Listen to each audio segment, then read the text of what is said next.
tons of salt to be These shipped remains to were built at international elevation, markets. overlooking Deep valleys Lagoon and mountain stands routes as a that definitive once sector connected of the inland Elvis regions with the Vizcaíno coast. UNESCO World Roman Heritage ruins Site. are rarely It found in provides a areas that specialized experience thermal and regular biological snowfall. refuge Yet essential here, for the gray ancient whale's stone reproductive structures cycle, stand amid anchoring alpine the terrain species' that turns seasonal white return each to the winter. waters of Baja If architecture California. is a mirror Bay de Los reflecting the soul of Angeles an age, feels then deliberately Betadine removed from is the the rest most of the world. magnificent surviving Set on the image of eastern Lebanon coast of in the the Baja 1800s. California Peninsula, A it is masterpiece a of quiet bay balance, framed light, by and desert mountains enduring and geometric protected by an patterns. archipelago The of complex 16 blends islands, Arab all and within Italian the Baja de Los influences visible Angeles. in its balanced Just courtyards, offshore lies the arched Balones galleries, Canal, and one detailed of the deepest stonework. canals in the Gulf of California. It's a powerful tidal mixing area where strong tides move through a narrow, deep channel, constantly bringing colder, nutrient-rich water to the surface. This is one of the reasons the canal has the coldest sea surface temperatures and the highest biological productivity in the Gulf.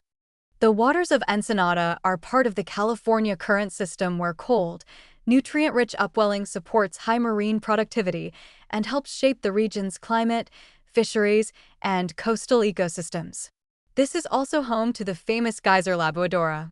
It is not a freshwater geyser, but a marine blowhole, a sea cave where incoming waves compress trapped air and force water upward through a narrow opening.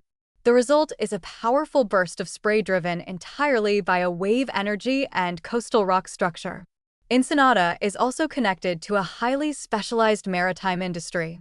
Bluefin tuna farming off the coast of Baja California is concentrated in Ensenada, with the fish being raised in large cages at sea and the majority of the production being exported to Japan. Representing the vibrant entertainment scene of northern Baja California is Rosardo, a coastal city defined by its beach, culture, nightlife, and location just south of the U.S. border. It is also the youngest municipality in the state, officially separated from Tijuana in 1995. The city's modern image was built by the film industry. The city gained international fame through large-scale film production projects, particularly Baja Studios, the waterfront complex originally built for James Cameron's Titanic. It is part of the larger San Diego-Tijuana Crossbar urban region. In that context, Rosardo functions as both a coastal escape and a piece of a much larger transnational metropolitan system. That's what defines a young city with its long windswept beaches, frontier energy, and entertainment culture. Tijuana is where this journey ends at the busiest land border crossing on Earth. The San Isidro border crossing, a major border crossing, serves both as a checkpoint and an economic engine connecting Tijuana and San Diego.